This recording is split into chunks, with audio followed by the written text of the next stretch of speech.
सुप्रभात छात्रों, आज हम शास्त्री द्वितीय वर्ष का क्लास लेंगे जिसमें हम आप लोगों को रश्मि रथी का प्रथम सर्ग पढ़ा रहे थे छात्रों। ठीक है, बहुत बड़ी कविता है इसलिए इसमें समय लगेगा अभी, है ना।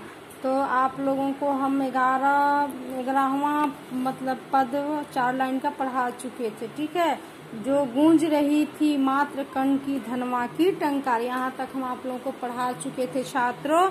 ठीक है, आज हम आगे आप लोगों को पढ़ाएंगे उससे आगे वाले काव्य पंक्तियों को, जिसमें लिखा है फिरा कर्ण त्यों साधु साधु कह उठे सकल नर नारी, राजवंश के नेताओं पर पड़ी विपद अति भारी, द्रोण भीष्म अर्जुन सब फीके सब हो रहे उदास, एक सुयोधन बढ़ा बोलते हुए वीर शाबाश, है ना।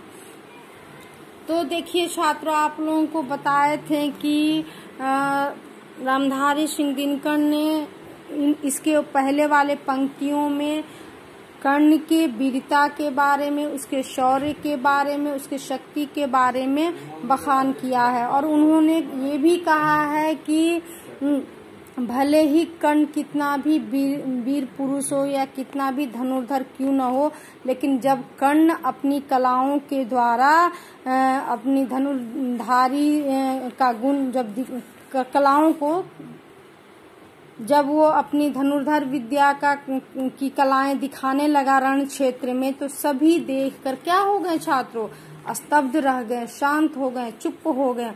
उन्हें ऐसा लग रहा था कि अर्जुन को टक्कर देने वाला कोई नहीं है, लेकिन कर्ण जैसा वीर पुरुष टक्कर देने के लिए आ गया था। इसलिए चारों तरफ ही क्या हो रहा था, कर्ण के धनुष की टंकार की आवाज सुनाई दे रही थी। इसे देखकर सारे लोग क्या हो गया, चुप हो गया, स्तब्ध हो गया छात्रों। तो इसी का वर्णन कवि दिनकर करते हैं। उसके आगे के पंक्तियों में उन्होंने किया है, तो उसके एक ही 2 शब्द हैं जो भारी हैं छात्रों। जैसे आप लोगों को बता देते हैं, सकल मतलब सब, नर नारी, राजवंश के नेता, विपत मतलब विपत ही होता है ना, उदास सावास और कहीं कुछ नहीं है छात्रों। सुयोधन में जो अच्छा व्यक्ति है, एक व्यक्ति जो अच्छा था वो सामने गया, देखा, है ना। तो ये 2 ही शब्दार्थ है छात्रों, आप लोग देख लेंगे। ठीक है, इसके आगे की पंक्तियों में कवि कहते हैं कि इस प्रकार कर्ण के धनुष की टंकार सुनकर चारों तरफ हाहाकार मच गया। जैसे ही कर्ण ने पुनः धनुष छोड़ने ही वाला था कि सब नर नारी क्या हो गए, साधु साधु कहने लगे, यानी उसको रोकने की लोग कोशिश करने लगे कि नहीं ऐसा नहीं करो, नहीं तो सब नष्ट हो जाएगा। ऐसा लगने लगा कि राजवंश के नेताओं पर अब भारी विपत आ पड़ी है छात्रों, है ना। तो ये दिखाने की कोशिश से कवि दिनकर ने की है कि एक कर्ण अकेला पूरे राजवंश को खत्म ही कर देने वाला था। इसे देखकर सभी चिंतित हो गए, कहीं ऐसा न हो कि वो राजवंश समाप्त हो जाए। तो द्रोण भीष्म अर्जुन सब फीके सब हो रहे होता।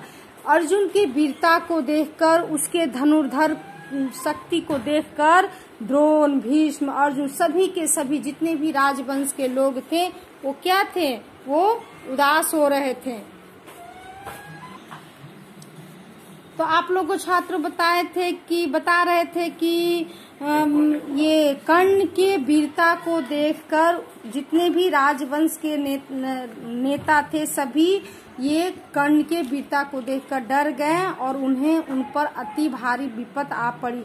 वो सोचने लगे कि कैसे हम इस दुविधा से, इस विपत से निकले, है ना छात्रों।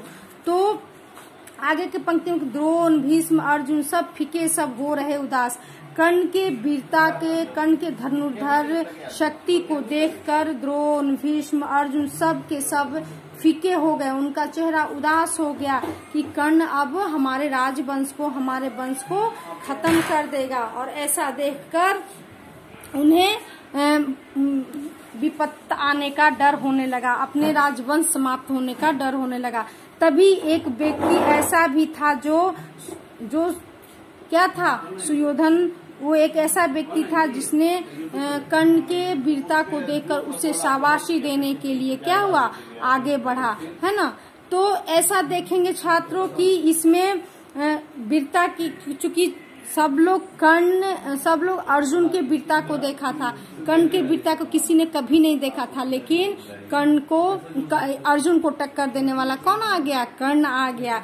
इसीलिए जो एक व्यक्ति था वो व्यक्ति क्या किया, उस कर्ण के वीरता को देखकर उसे शाबाशी देने लगा। ऐसा उन लोगों ने कभी ऐसा लग रहा था छात्रों कि उन लोगों को जो राजवंश के नेता थे, राजनेता थे, उन लोग ने कभी ऐसी कलाओं से भरा हुआ पुरुष नहीं देखा था। क्योंकि उन लोगों ने अर्जुन को शुरू से देखा, कर्ण जैसे व्यक्तित्व को कभी देखा नहीं, इसलिए उन्हें थोड़ा सा देखने के बाद एक आश्चर्यचकित वो लोग हो गए छात्रों। ठीक है, इसके आगे की पंक्तियों में हम अगले क्लास में पढ़ाएंगे छात्रों। धन्यवाद।